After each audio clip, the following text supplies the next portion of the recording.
Bueno, pues una vez más con todos vosotros estamos a punto de celebrar el cuarto simposio internacional de la Asociación Española de Terapia Regresiva, ahora a final de mayo, 1 de junio, y aprovechando la estancia del doctor José Luis Cabuli aquí en el Centro AMA, en mi casa en Cártama, pues vamos a grabar esta entrevista que la vais a ver en el simposio. Me voy a presentar, aunque sea brevemente. Soy Carlos González Delgado, soy el responsable del Centro ASMA y el actual, primer presidente de momento de la Asociación Española de Terapia Regresiva. Soy discípulo, alumno de Cabuli, y bueno, pues para mí es un placer tener una vez más, un año más aquí en casa. Así que, José Luis, yo he preparado un poquito una serie de preguntas que te iré realizando, y si quieres, pues, no sé, tú no necesitas presentación, pero bueno, si quieres... Vamos al grano. Muy bien, muy bien. Bueno, José Luis, has publicado ya un montón de libros, creo que recuerda que eran 7, llevo una serie de años que por cuestiones diversas, entre ellas pues familia, etcétera, etcétera, pues no has publicado libros, ¿verdad? Pero un pajarito me ha dicho que estás a punto de publicar un libro, ¿es cierto? Es verdad, no te han mentido. Cuéntanos, por favor.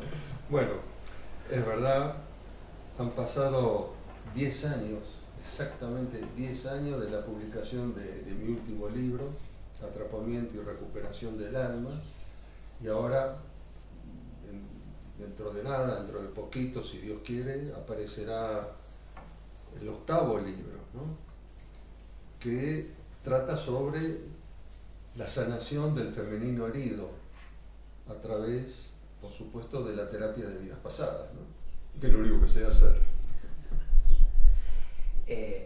Tú llevas impartiendo seminarios intensivos sobre el femenino herido desde hace bastantes años ya.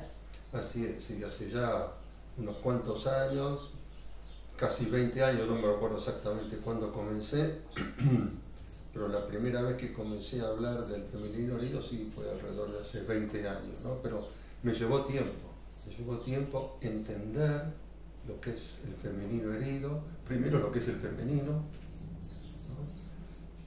vivirlo, hacer la experiencia y poder trasladar todo eso a un libro, ¿no? ¿Cómo te sugiere la vida desembocar, poner tu energía en el femenino, ¿no? Porque hay personas que no están familiarizadas y podrían pensar que estamos hablando de mujeres. Claro. Bueno, todo comenzó con mi formación en Gestalt. Yo cuento un poco de esto, está en el libro, así que seré breve en esto, ¿no? Pero todo comenzó con mi formación en Gestalt. Cuando ahí descubro de pronto de que yo también tenía un femenino. Y para mí fue un impacto grande eso, porque cuando mi maestra me está hablando de eso, yo le digo, ¿de qué me está hablando, no? Pero ahí aprendí por primera vez, descubrí que todos tenemos un femenino y que todos tenemos un masculino. Y que esto, femenino y masculino, no tiene nada que ver con género o sexo. Es una energía. El femenino es una energía. Y lo increíble, ¿no es cierto?, que el femenino es la energía creadora por excelencia. Es la energía con la cual se crea el universo, ¿no?, con la cual se hace la creación. Y está presente en todos los niveles. Está presente en la naturaleza, en los animales, en el ser humano, pero también está presente en el universo. Para hacerlo sencillo, es el yin y el yang, que esto ya los sabios hindúes lo sabían hace miles de años. No estamos descubriendo nada nuevo. Lo que estamos descubriendo es hacer consciente esto, ¿no?, de descubrir lo que era el femenino, a llevarlo a la práctica, a aplicarlo en la terapia, llevó un tiempo, ¿no? Llevó un tiempo hasta que me empecé a dar cuenta, experiencias personales, mi propia evolución como hombre y como terapeuta. Me llevó a entender el concepto del femenino y de allí pasar a identificar la herida del femenino. Cosa que ya yo creo que todos lo estábamos haciendo desde el principio, pero sin tener conciencia de eso. Porque yo creo que esto a todos los terapeutas de vida pasada les habrá pasado, o les sucede, es que cotidianamente y frecuentemente aparecen las experiencias de la mujer quemada en la hoguera como bruja, ¿no? Entonces, en ese momento, cuando yo empiezo a trabajar, bueno, trabajamos la experiencia traumática y todo lo estamos haciendo, pero de allí a hacer el paso, a tomar conciencia de que es el femenino lo que se está agrediendo, es el femenino lo que se está anulando, un trecho, ¿no? José Luis, ¿y quién hiere el femenino? ¿Le hiere el masculino o cómo va eso? Es interesante. Básicamente el masculino, pero también a veces el propio femenino. Cuando una mamá, ¿no es cierto?, que está embarazada y está esperando un niño varón, ya está hiriendo, y tiene una niña en su vientre, ya está hiriendo el femenino. Cuando una mamá privilegia al hijo varón, como se suele hacer habitualmente o como se hacía, ya está anulando el femenino, ¿no? Entonces, cuando una mamá tiene una niña en su vientre y le dice hay que obedecer, hay que hacerle caso a papá, ya está anulando el femenino. Así que eso es muy interesante también, ¿no? Porque también el propio femenino repite el esquema de anulación del femenino por parte del masculino. Pero esto empieza en la antigüedad, ¿no? Entiendo que te estás refiriendo al masculino y femenino que hay en todo y cada uno de nosotros, y ese es el equilibrio y ese es el respeto que cada uno tiene que lograr para poder respetar después al hombre o a la mujer, ¿no? Sí, hay la evolución, la verdadera evolución comenzará a partir de la integración del masculino y del femenino en nuestro interior, ¿no? Cuando yo acepte mi femenino, valore mi femenino, ¿no? Y cuando una mujer acepte su propio masculino y lo puede integrar con su femenino. De hecho, esto ocurre en la vida cotidiana, ¿no? De que hay mujeres que se comportan, tienen un masculino muy fuerte. Cuando una mujer llega a puestos jerárquicos o puestos de poder, sigue el esquema, el paradigma del masculino, se olvida del femenino. Esto ocurre frecuentemente, ¿no? Muy bien, muy bien. Bueno, entonces tu próximo libro está a punto de salir. Me ha dicho un pajarito que incluso va a hacer gestiones hoy sobre eso por aquí, por Málaga, yo que me chivo de algunas cosas. Sí. Y bueno, será un placer para todos nosotros que hemos leído toda tu bibliografía, poder contar con el último libro de Cabulino, así que qué bien, qué bien. Bueno, pues no sé si quieres ampliar algo más del femenino, cuando se origina tal, o es suficiente con lo que... Bueno, yo creo que lo importante es que todos los terapeutas tomen conciencia de eso, porque lo que cambia es el enfoque. La técnica va a seguir siendo la misma, pero saber que hay un sometimiento, hay una aniquilación, una supresión del femenino que existe desde la antigüedad y que no tiene que ver con matriarcados y patriarcados, ¿no? Es una historia larga, en realidad, ¿no? Porque todo comienza porque las primitivas sociedades del neolítico, del paleolítico, se exaltaba la figura del femenino. No hay figuras de guerreros en el paleolítico, en el neolítico. ¿Qué sucede? Hay un momento cuando el hombre descubre la espada, y la espada le da el poder de muerte sobre otros, el poder de conquista, ¿no? Y allí es cuando empieza la anulación del femenino. El femenino era dador de vida, ¿no? Y el hombre privilegia el poder de muerte, ¿no? Entonces descubre que con la espada puede someter a otros pueblos, puede someter a otras personas, y entonces se deja de lado ahora al femenino y se yergue la figura del guerrero, del sacerdote y todo eso, ¿no? Entonces esto es una larga historia que tiene que ver más que nada con el poder, ¿no? Con la dominación. De ahí empieza anularse el femenino. Hay muchas cuestiones sociales, políticas por las cuales se anula el femenino, pero hay una muy interesante, y es el miedo del hombre al poder del femenino. ¿Por qué? Porque el femenino encierra el secreto del misterio de la creación. La mujer es femenina. El femenino encarnado en la mujer es dador de vida, es quien da a luz, quien crea la vida. Y los hombres, antiguamente, en aquella época, y después, por supuesto, cuando viene todo el tema, el tema religioso, entiende que la mujer encierra ese misterio, pero no puede aprenderlo, no puede controlarlo. ¿Cómo hago para controlar este poder que yo no puedo manejar? Entonces, ¿quién recibe, ¿no es cierto?, el golpe? La mujer, porque era la encarnación del femenino. Es curioso, fíjate lo que me viene a la mente, qué locura lo que me está viniendo ahora. Más has hablado de la espada, ¿no? La espada es un objeto fálico también, ¿no? Sí. Y es curioso, la Iglesia romana es un momento donde pide al iniciado, primero una condición, que sea hombre, que tenga espada. Pero después le impone otra condición, que se la corte, que se corte la espada. Es decir, no se puede usar la espada. Y no sé por qué me estaba viniendo esa aparente contradicción de la Iglesia romana antigua, donde, por un lado, discrimina al femenino, entendiendo al femenino, la mujer no puede ser sacerdotisa, solo los hombres que tienen espadas, falos, pueden ser sacerdotes, pero prohibido usarlo. Vaya que hiera el femenino. No sé, una locura, una idea que me viene ahora, igual no tiene sentido, pero me estaba viniendo conforme iba hablando. Bueno, yo creo que ya has hablado un poquito de las 3-4 preguntas que yo tenía sobre el femenino, sus consecuencias en la vida cotidiana y tal. No sé si quiere añadir algo y pasamos a otra pregunta o... Bueno, las consecuencias se manifiestan cotidianamente. La consecuencia principal la vemos en el mundo.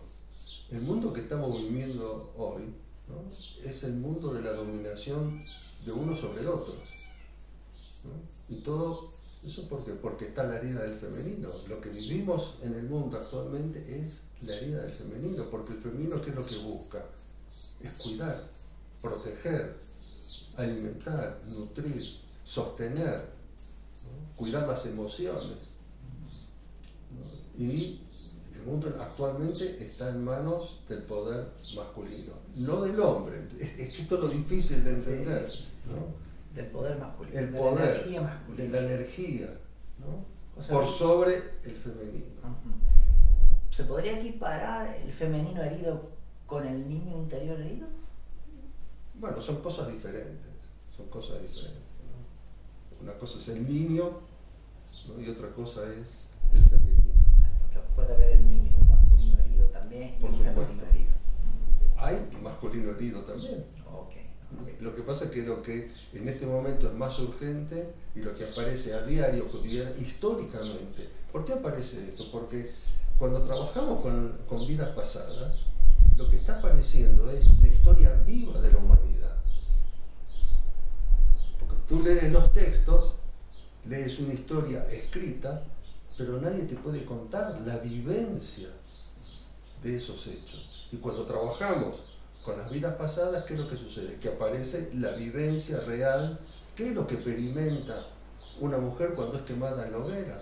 ¿Qué es lo que experimenta una mujer cuando es violada? ¿Qué es lo que experimenta una mujer, el femenino, ¿no?, cuando es anulado y suprimido, ¿no? Entonces, esto es lo interesante de nuestro trabajo. Es la historia viva de la humanidad. José Luis, tú vienes de una carrera médica. Hoy día, bueno, médico siempre vas a ser lógicamente, y además cirujano, pero es curioso porque leí un artículo que publicó, creo, la revista del Colegio Médico de Buenos Aires, La Asociación Médica, y un artículo muy interesante, por cierto, y ahí se habla de algo, de la Escuela Quirúrgica Municipal para Graduados. Correcto. Y creo, porque otro pajarito me ha dicho, los pajaritos son las conversaciones que tenemos nosotros fuera en los ratos libres. Otro pajarito me ha dicho que tú estabas en no sé qué parte de la Argentina, muy lejos, que ibas tal lugar y algo sucedió que te mandaron para otro sitio, ¿no? Cuéntanos un poquito de eso, pues. Así es. Eso me recuerda a algo que hemos hablado en algún momento, lo que contaba James Redfield en la novela Revelación. Que a veces tenemos encuentros, personas que nos dicen alguna cosa y nosotros no somos conscientes del mensaje que nos dan en ese momento. Y al cabo de los años podemos ver que de pronto nuestro derrotero se fue marcando por encuentros con determinadas personas que aparecieron cada una a su tiempo, ¿no?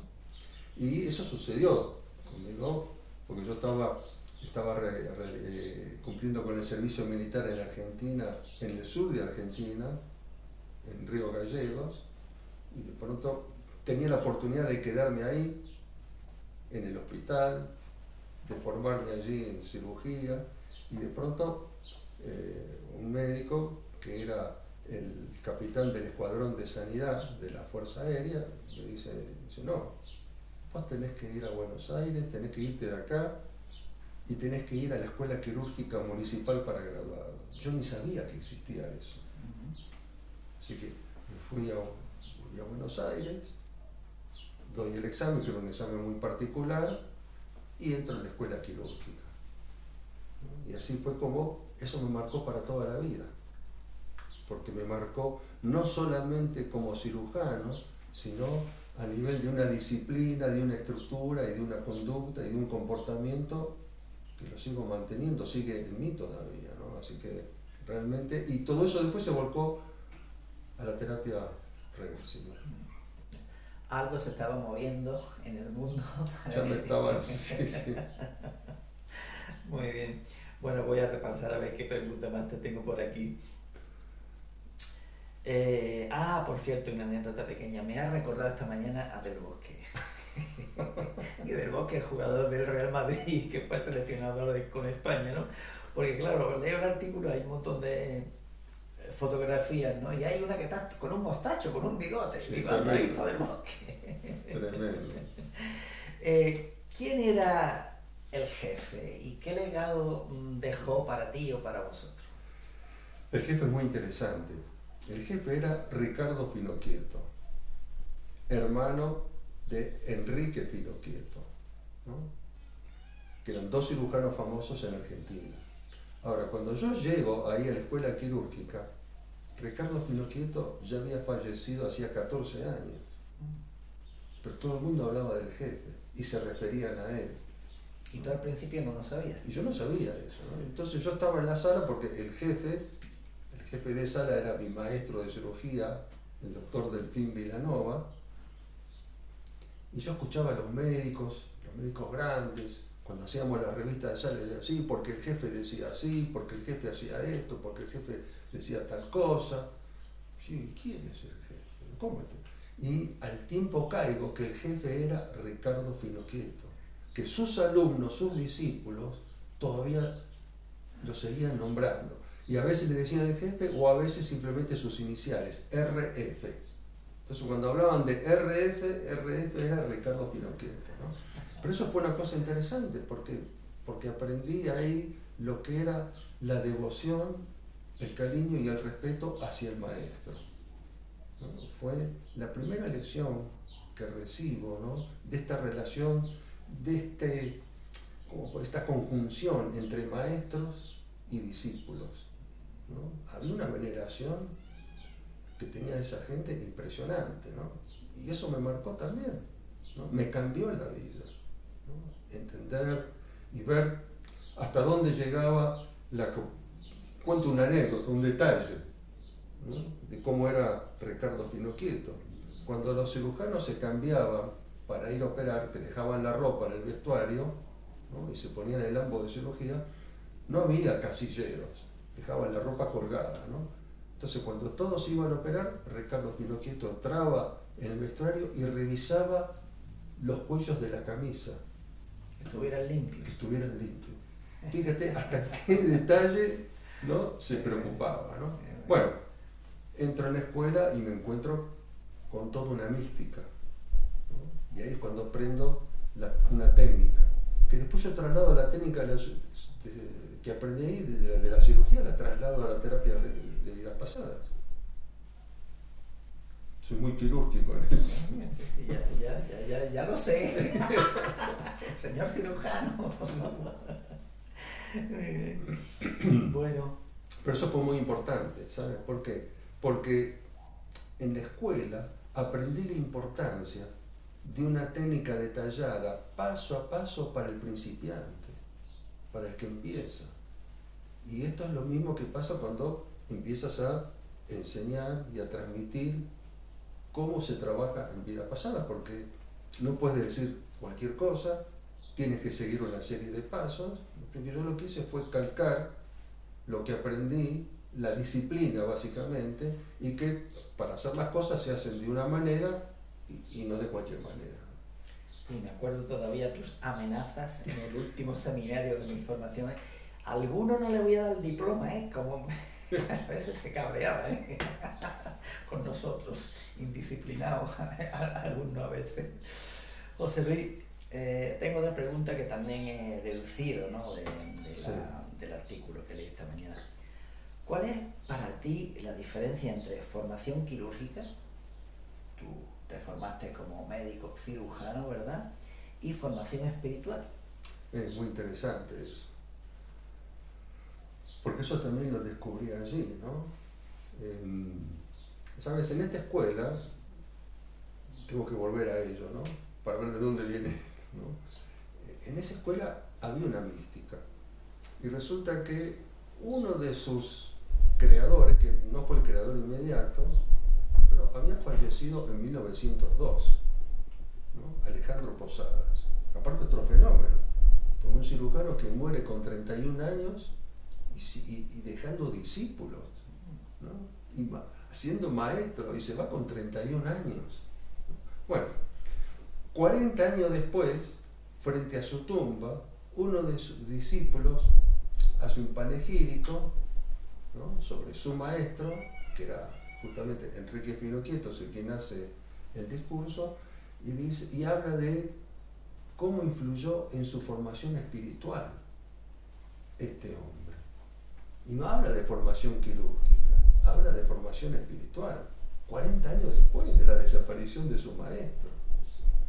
Entonces ahí entendí de dónde venía esta mística, ¿no? Y esto, lo que hacemos nosotros, una cosa es formarse, que un maestro te forme en una técnica, pero otra cosa es que ese mismo maestro te traslade una formación espiritual, ¿no? Y que entiendas esto de que hay algo más allá de lo que estás haciendo con tus manos, o como terapeuta, lo que estás haciendo con el paciente cada día cuando estás trabajando, conduciendo una regresión, ¿no? Entonces, hay una formación material, por así decirlo, y hay una formación espiritual, que es lo que de alguna manera tú has traído a la asociación con el código de ética, ¿no? Eso, necesitamos una ética, necesitamos una moral en todo lo que estamos haciendo, con conciencia de que realmente estamos cumpliendo con un propósito en esta vida.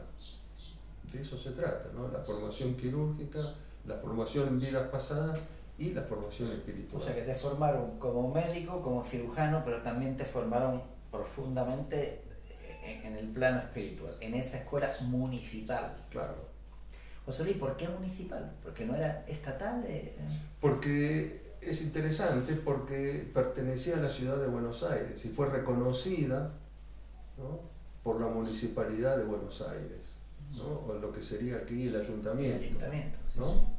Entonces, por eso el título oficial, primero era Escuela Quirúrgica, ¿no? Después fue Escuela Quirúrgica Municipal para Graduados. No, bueno, ¿no? Que me llamó la curiosidad, sí, la atención, ¿no? Que municipal, es curioso, ¿no? Me recuerda un poquito al antiguo Hospital Civil de Málaga, que no era del Ayuntamiento, pero sí de la Diputación de Málaga. Y no era competencia legal de la Diputación, pero tuvo un hospital con, bueno, súper hospital, ¿no? Importantísimo fue para la historia de Málaga, ¿no? José Luis, tomé nota. ¿Te suena la siguiente frase? Solo cumple con su deber quien va más allá de sus obligaciones. Esa frase no la había leído yo en mi vida. Eso también tengo que volver allí, ¿no? A la cirugía, porque esa frase la decía Enrique Finoquieto, que era el hermano mayor de Ricardo Finoquieto, maestro de mi maestro de cirugía, ¿no? Y eso lo decía él: solo cumple con su deber quien va más allá de sus obligaciones. A mí me caló tan profundo esa frase cuando la leí hace muchos años, ¿no? Porque entendí que, bueno, yo la asumí así, hice mía esa frase, ¿no? Entonces, porque habitualmente, ¿qué es lo que sucede? Esto no es mi obligación, entonces lo hago, lo dejo. Pero alguien tiene que hacerlo, ¿no? Entonces, y cuando trabajabas con enfermos, con pacientes operados, no podías dejarlos. Son las 12, me voy a casa, o la 1. No, hasta que no terminas el trabajo, y aunque a lo mejor no era mi trabajo hacerlo, pero yo no puedo dejar a una persona que necesita que le cambien la curación, que le cambien las vendas, que le limpien la herida. No lo puedo dejar hasta mañana porque son las 12, ¿no? Entonces, bueno, y así actué toda mi vida, ¿no? Puede ser que alguna vez se me escape alguna cosa, pero yo creo que, bueno, eso es formación espiritual, ¿ves? Cuando cumples, cuando vas más allá de lo que es tu obligación formal, es cuando estás cumpliendo con tu propósito. Es curioso, no es porque yo me quiera dar de ejemplo de nada, de hecho no soy ejemplo de nada, te lo garantizo, pero hace poco reparé con pintura los cartelitos que muestran a la gente el camino del pueblo para llegar aquí. Pero claro, no solo está mi cartel, sí, hay otros carteles. Yo me fui con pintura y repinté todos los carteles, no solo el que lleva a mi casa, ¿no? Y curiosamente una persona, no voy a decir quién es, de aquí de la zona, que no les va bien en la vida, dice: ¿quién te paga por hacer eso? Digo: no me paga nadie, estoy repintando los carteles. Pues yo, si no me pagan, no lo hago. Digo, y después pensé, cuando volví, dije: hay que ver, curioso, que a esta persona le va mal en la vida y si no me pagan no me muevo. Pues a lo mejor la vida no te paga por eso. No lo sé, es curioso. Pero ahora, ¿cuántas personas se benefician de haber pintado? Pues todo el que va buscando, pues, Viñas Viejas, La Bodega, todo el que va orientándose en esta sierra, pues ve los cartelitos, pues, con letras blancas que se todo eso se anota arriba, ¿no? Bueno, espero que va a compensar el mal que he hecho. Son puntos a favor, son créditos. Yo creo que tenemos, bueno, por lo menos yo siento que en el fondo tengo una gran deuda, así que me voy a procurar portar bien en esta vida, por la cuenta que me trae José Luis. José Luis, aquí tengo otra cosa interesante, que yo después daré mi testimonio también. Etapas en la formación, y el artículo habla de copiar, imitar y finalmente desarrollar un estilo propio. ¿Qué es eso? ¿Qué es eso? Eso lo aprendí de mi maestro de cirugía, porque él hablaba mucho sobre la formación del cirujano. Entonces te daba una serie de cosas, ¿no? De consejos. Y entre las cosas que decía era que en la formación de un cirujano hay 3 etapas básicas, ¿no? La primera es copiar los gestos de un buen cirujano. La segunda es imitar a un cirujano con calificaciones.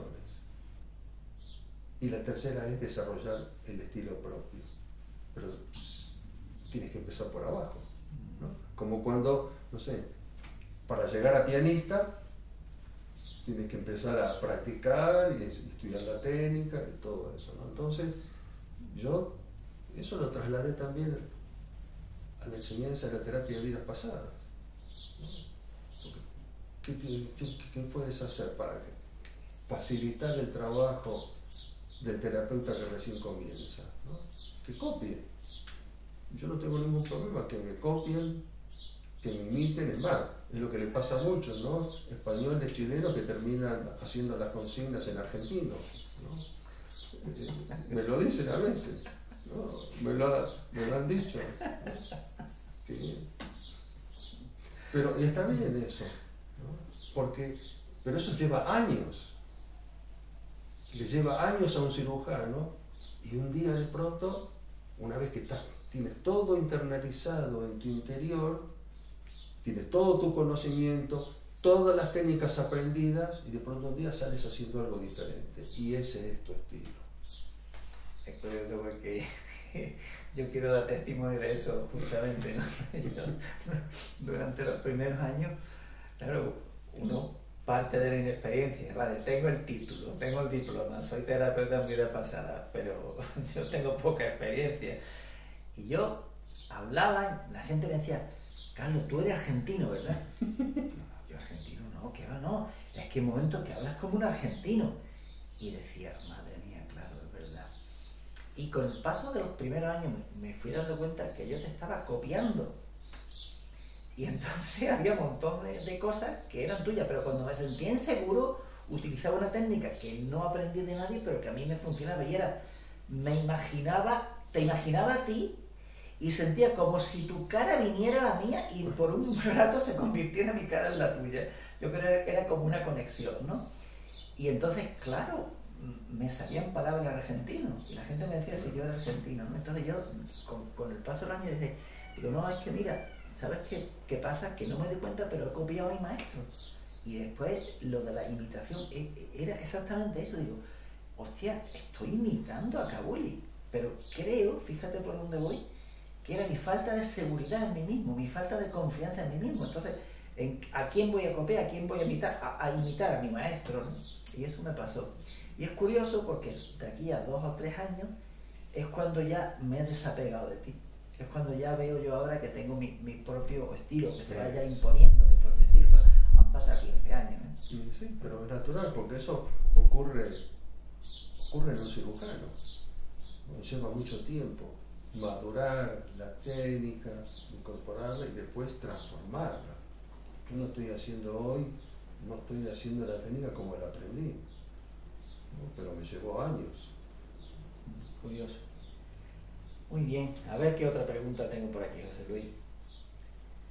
Papel de la paciencia en la formación de los terapeutas. Y yo diría en la vida. Sí. Y es muy importante. Tengo que volver de vuelta porque todo eso, ¿ves? Todo eso lo aprendí como cirujano, ¿no? Hay una frase, ¿no?, de Ricardo Finocchieto, ¿no?, que le aplicaba para los cirujanos, pero yo la transformé para... Entonces, para ser un terapeuta, un buen terapeuta, hace falta paciencia. Paciencia para aprender, hace falta paciencia para estudiar, paciencia para esperar los buenos resultados, paciencia para esperar el éxito y finalmente paciencia para transmitir los conocimientos adquiridos por medio de paciencia. Entonces, esto, bueno, lo hemos visto siempre en las formaciones, que no hay apuro por hacer las cosas. No vas a resolver el trabajo en los primeros 5 minutos y a lo mejor necesitas 1 hora de trabajo con el paciente para que al final, en los últimos 5 minutos, se resuelva la historia, ¿no? Y más después, cuando trabajamos con almas perdidas, se necesita mucha más paciencia. Paciencia para esperar, para no apurar al paciente, para dejar que el paciente siga a su ritmo y que con la paciencia, como decía,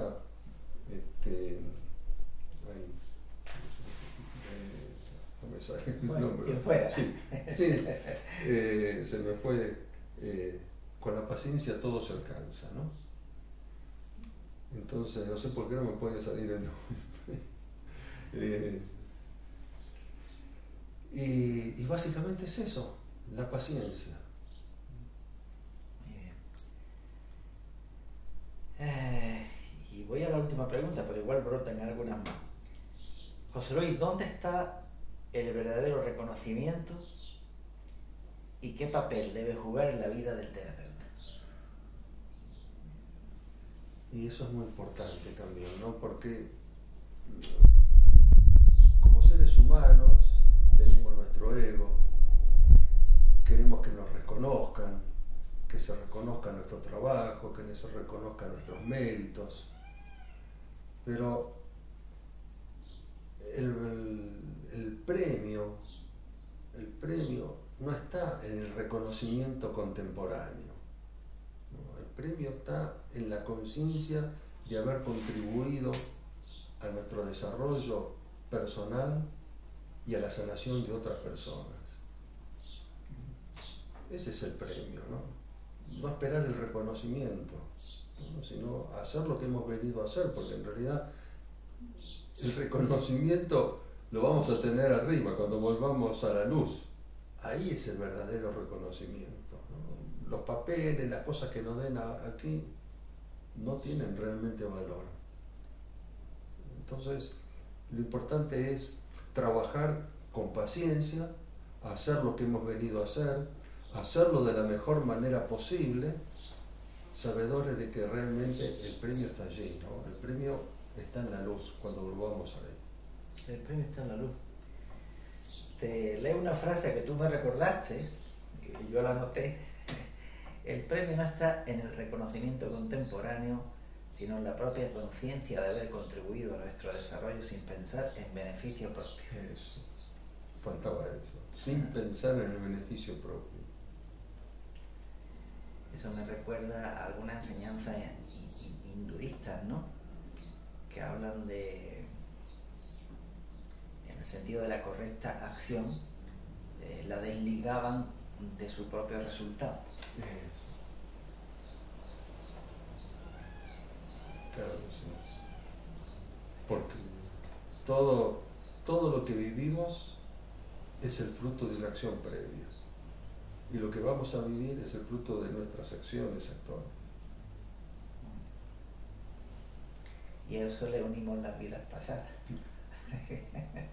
Más divertido todavía, más complicado. Es que estamos padeciendo o disfrutando, ¿no?, de nuestras acciones pasadas. Es así. Es curioso, José Luis, ya te lo comenté, yo creo que fue ayer, antes de ayer. En los momentos en los que yo he querido ayudar a personas que están demasiado tiradas en la vida, ese intento, igual poco sabio por mi parte, a veces se me ha vuelto en contra. Tiene que ver con lo que estamos... Porque esas personas no querían que las ayudaran. Por eso solo vamos a responder al llamado de quien pide ayuda, ¿no? Bueno, esto es como la historia, ¿no es cierto?, del pollito que está dentro del huevo, y si tú le aceleras la salida se muere, ¿no? O la de el capullo de la mariposa, que si con un bisturí se le facilita ¿Para la salida? ya no puede volar, no tiene fuerza para volar después, ¿no? Es curioso, ¿no? Entonces, José Luis, desde tu propia experiencia con la TLP, un terapeuta, hemos tenido este fin de semana aquí, pues tu intensivo, ¿no? Un terapeuta, una persona que está pensando en formarse como terapeuta y quiere ayudar, ¿no? Le mueve ese deseo de ayudar, ¿no? ¿Podrías darnos algunas pautas de cuál sería, digamos, la verdadera ayuda que el futuro terapeuta debe de tener hacia los demás? Porque claro, has hablado del femenino herido, no apareció la palabra cuidador, pero de alguna manera el terapeuta es un cuidador, ¿no? Sí. Pero ¿quién cuida al cuidador si este no se cuida a sí mismo, ¿no? Háblanos un poquito de tu propia experiencia con esto, en este aspecto de la vida. Bueno, tú mencionaste varias cosas ahí, ¿no? Lo interesante es que en este simposio es una muestra también de que todos los terapeutas presentes en este simposio han desarrollado su estilo personal, ¿no? Y que cada uno de ellos ha abierto una puerta diferente. La terapia de vidas pasadas o terapia regresiva no se termina con una o dos cosas. Todos los días se están incorporando nuevas herramientas y se están abriendo nuevas puertas. El femenino es una más de ellas, ¿no? Que se puede incorporar a la práctica cotidiana haciéndolo consciente. El terapeuta o facilitador, porque a esta altura ya no sé qué es lo correcto. Soy terapeuta, soy facilitador de un proceso que en realidad realiza el paciente o el consultante, ¿no? Me estoy inclinando más por lo último, ¿no? Porque yo no sano a nadie, facilito que el paciente pueda hacer su propio trabajo. La gran pregunta es ¿quién cuida al terapeuta? Y básicamente lo tenemos que cuidar nosotros. Para eso tenemos que ceñirnos a la técnica, una técnica en la cual yo no me involucre con el paciente, en la cual acompaño, pero no sufro con el paciente. Cuidar mis hábitos y protegerme antes de empezar el trabajo. Porque tengo que saber que cuando estoy en contacto con el paciente se crea un campo unificado de conciencia donde lo que está en el paciente se puede pasar a mí. De hecho, se ocurre eso, ¿no? Entonces, tengo que protegerme para hacer eso, ¿no?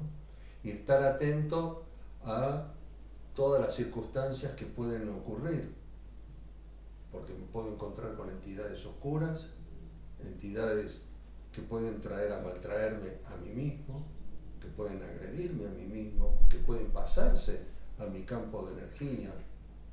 Entonces, no hay nadie que venga de afuera a cuidarme. Yo tengo que cuidarme. Y para eso tengo que cuidar justamente mis hábitos, mis conductas, mis pensamientos, ¿no? Y actuar con un objetivo sano, ¿no? De ayudar a la persona a hacer su trabajo, pero que yo no puedo hacer el trabajo por el paciente. Y aceptar también que muchas personas, por mejor que yo haya trabajado, habrá personas que se enojarán conmigo, o se frustrarán, o pensarán que no soy un buen terapeuta, ¿no? Sí, sí, es cierto, es cierto. Te debe haber pasado y me ha pasado a mí. Sí, me ha pasado. Ha habido rebote ahí. Quien me ha rechazado porque tocaba una fibra muy sensible y no estaba dispuesto a cambiarlo, y quien ha querido también hacerme daño después de alguna terapia, ¿no? O sea, cosas así, yo creo que aprendizajes para todos, ¿no? José Luis, pues, bueno, decirte también que desde el principio que creamos la Asociación Española de Terapia Regresiva, automáticamente diste tu apoyo incondicional, lo que es de agradecer. De aquellos 15 que fuimos en 5 años, somos ahora 115, y de una única nacionalidad que había, ahora hay, que yo sepa, 12 nacionalidades, ¿no? En la membresía de la asociación, ¿no? Que otra conexión muy importante que vino a través de ti fue la conexión con Chile, con ASTEVI, ¿no? La Asociación Chilena de Terapeutas en Vida Pasada, con su presidenta Viviana Centeno, que por cierto hace el prólogo del libro que vamos a presentar el 1 de junio en Málaga. Será el tercero ya de la asociación, Terapia Regresiva y Conciencia No Humana. Más o menos eso está relacionado con el tercer módulo de tu formación, ¿no? Y que, bueno, pues que poquito a poquito pues seguimos creciendo. Son 9 escuelas. La primera escuela que reconocimos fue la tuya, la de Marcelo y la mía, fueron las 3 primeras, y que después de las nuestras han venido 6 escuelas más, ¿no? Y que la Asociación Española de Terapia Regresiva pues sigue creciendo para garantizar al público en general pues una buena formación, una profesionalidad, una ética mínima, ¿verdad? Y que bueno, que andar el camino tampoco ha sido tan fácil, pero que poquito a poquito vamos consiguiéndolo, y yo creo, lo digo honestamente, que sin tu existencia y tu asistencia vital, docente, profesional, humana, ¿no? Espiritual también, ¿no? Pues nada de esto sería posible, ¿no? O sea que para mí el reconocer al maestro es no idolatrarte, ¿no? Pero sí reconocer el que nuestros caminos se cruzaran que 7 años después yo te reclamara, ¿no? Y me doy cuenta que es curioso, han pasado 15 años aproximadamente, los primeros 7 años yo navegué solo, pero después necesité de la figura de mi maestro, ¿no? Y me emociona un poco, la verdad. Y que ahora también siento, incluso hemos hablado en estos días ad hoc, ¿no? Que quizá va a venir otra etapa diferente. Entonces, eso que decía de copiar, imitar y desarrollar su estilo propio, ahora es cuando yo siento que es como casi un deber de la vida que me dice, bueno, vale, ya no te apoyes tanto en José Luis y venga, lánzate y crea tu estilo propio, ¿no? Así que bueno, no sé lo que pasará, tampoco sé si podrá tu agenda permitirte estar el año que viene aquí, estar por ver eso, pero sea lo que sea, José Luis, yo te quiero dar las gracias públicamente.